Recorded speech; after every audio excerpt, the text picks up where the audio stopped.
So I've never run into this before, but it seems like we have 4 chargers that are broken or otherwise inoperable. That's cold.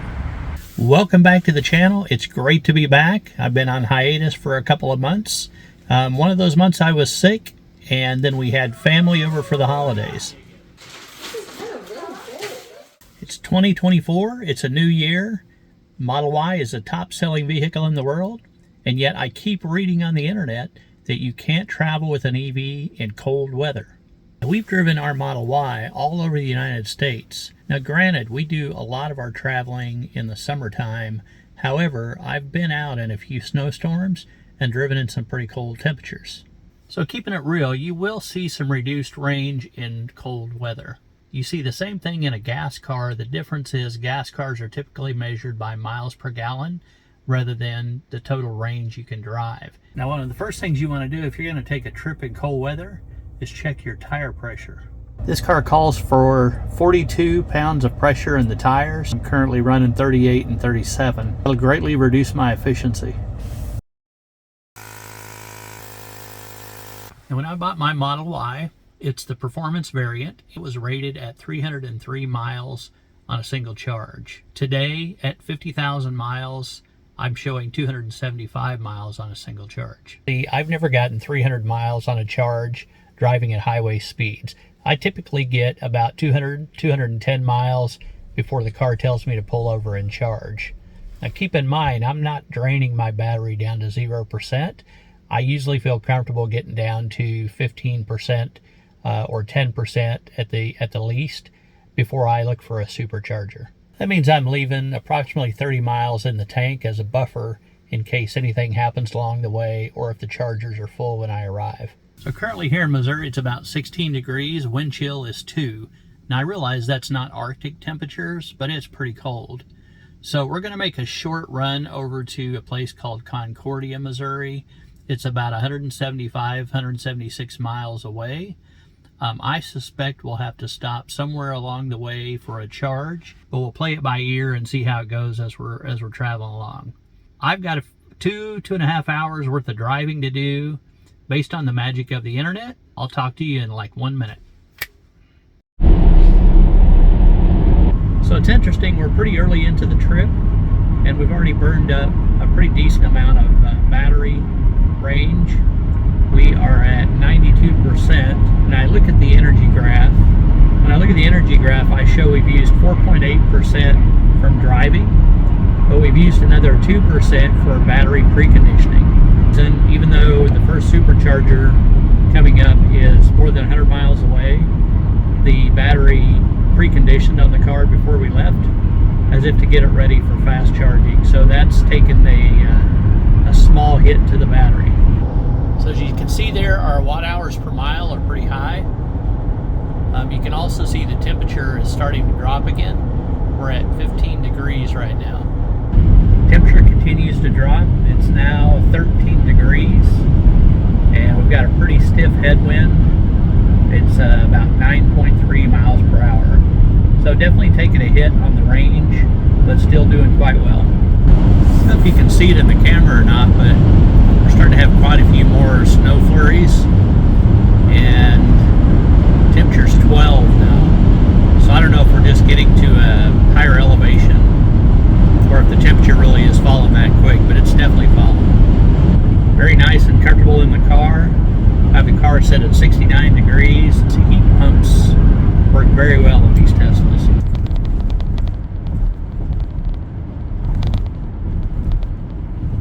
Hey.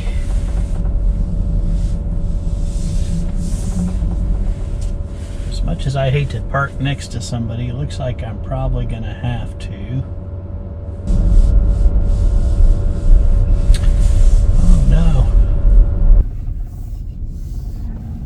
I don't know. There's one charger here with the cable laying on the ground. Let's see if it works. It's very unusual for a Tesla charger to be broken, but generally when it is, you can tell that because it's laying on the ground. So let's see what happens. Yep, that one's not working. It was orange when I plugged it in.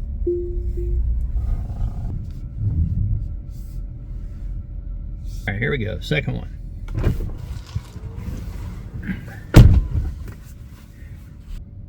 Unable to charge. Supercharger reports an error. Let me try this again.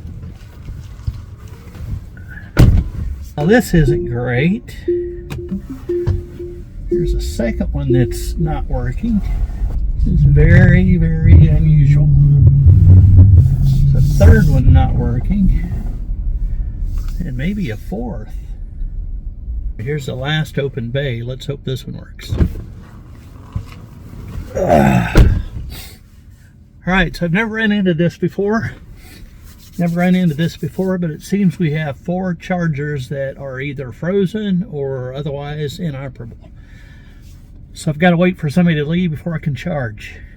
Alright, so fortunately there is another bank of superchargers that is 2.7 miles away, and those are 250 kilowatts. These are 150. So rather than wait on one to open up here, I'm going to go try the other ones. It's 9 degrees outside right now, by the way, and the weather is brutally cold. So I'm not gonna lie, this trip's starting to feel like a really bad idea. The roads are getting pretty bad, and I have kind of a long ways to go to get back home, and the temperatures continue to drop. So fingers crossed these second set of superchargers aren't all booked up at the moment and are at least mostly functioning. Now these chargers that I'm going to now are newer to me. I haven't been to these before. I've only been to the 150s that have been here for a long time, so I'm interested to see the location where these are at, and also I'm at 28% battery, so I'm not super low. So I'm interested to see what charging speeds I get. I also know the charging usually runs a little bit slower when it's this cold. Well, there is nobody here. So that's either really good news or really bad news.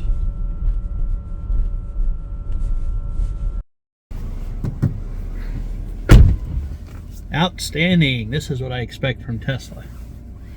All right, if you take a look here, we went almost immediately up to 220 kilowatts. Going back down. Now this says 50 minutes remaining. That's because I have the limit set at 100. I don't know if you can see that. Let me try that again. It says 50 minutes remaining. That's with the limit set at 100. We aren't going to be charging that high. Let's flip over here and see how we did on the way over here. All right, you can see here we had 460 watt hours per mile. That's pretty high. We arrived here, this has gone up already a little bit. We arrived here with 51 miles of rated range left, and we went about 102 miles. So realistically speaking, shows 10 degrees up here now. It was showing 9 degrees just a little bit ago. Realistically speaking, that means we would have gotten about 150 miles of range out of the battery today. So that is not fantastic range for sure. Definitely the really cold weather and the stiff winds reduced our range today. It's still absolutely a possibility to travel in an EV, but you will take an impact to the range for sure. If you look out the window here behind me, the snow is really starting to come down, and because the temperatures are so cold, the streets are getting slick. So I think rather than continuing on our trip to Concordia, we're going to call this good, and once I charge up here, we're going to turn around and head back home. It's about 102, 105 miles back to the house. I would have liked to have continued on to Concordia today, but the weather, with it getting as bad as it is, I'm much more concerned about how it's going to look a couple hours from now. So we're at 44%, and the charging curve is already hitting us. We're at 126 kilowatts on a 250 kilowatt machine. So I'd hope to arrive just a little bit lower so that we can see what the charging speed would be.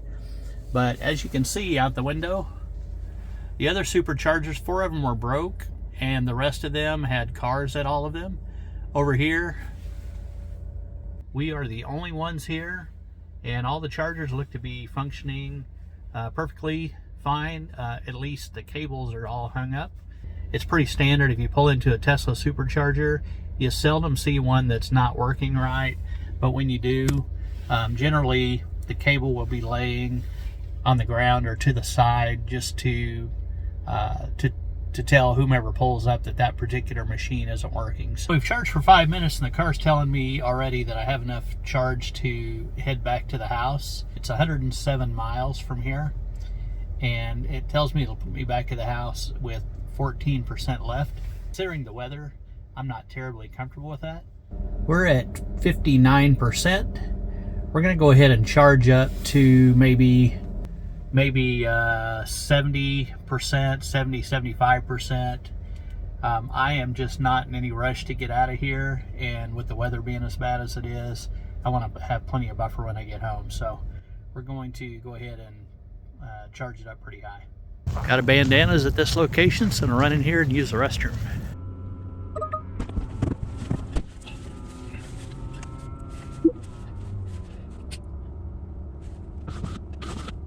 All right, our charging speeds have dropped down to 54 kilowatts. We're at 80%, showing we'll arrive home with 38% battery left. So we're gonna go ahead and disconnect and hit the road back home. That's a pretty big buffer, and I didn't really need to wait that long. We charged about 20 minutes. But I just wanna make sure with the bad weather, we've got plenty of battery, so no need to be concerned about that.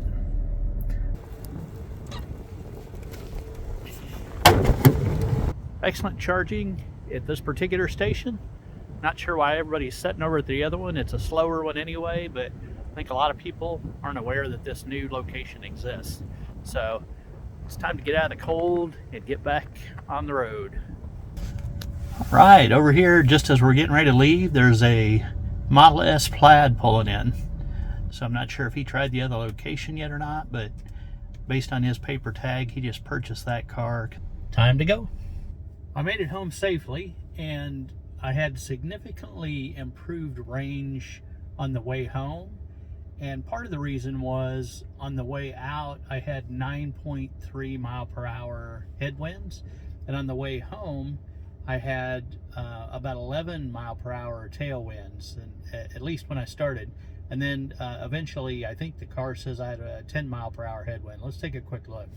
So if you take a look here, you'll see that I have 32% battery remaining.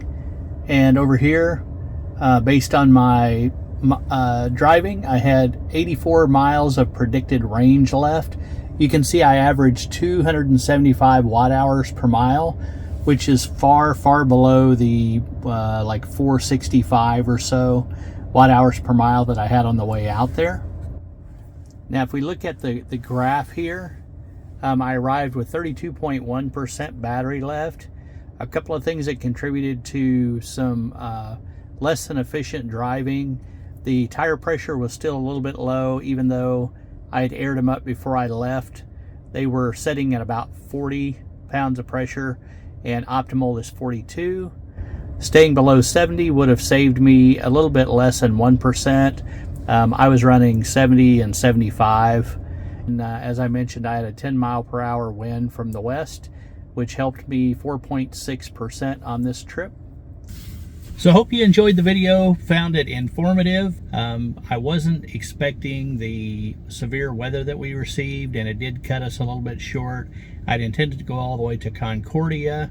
Instead, I wound up stopping at Columbia, turned around, and came back home after charging up a bit there.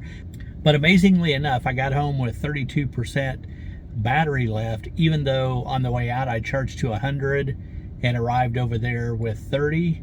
On the way back home, I charged to 75. I got back here with, what did I say, 32% battery left. Predicted range, another 84 miles.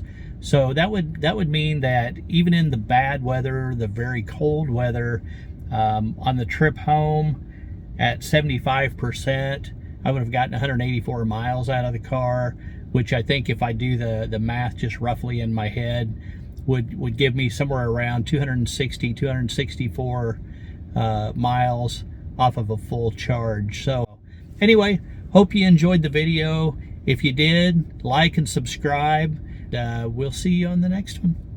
Thank you.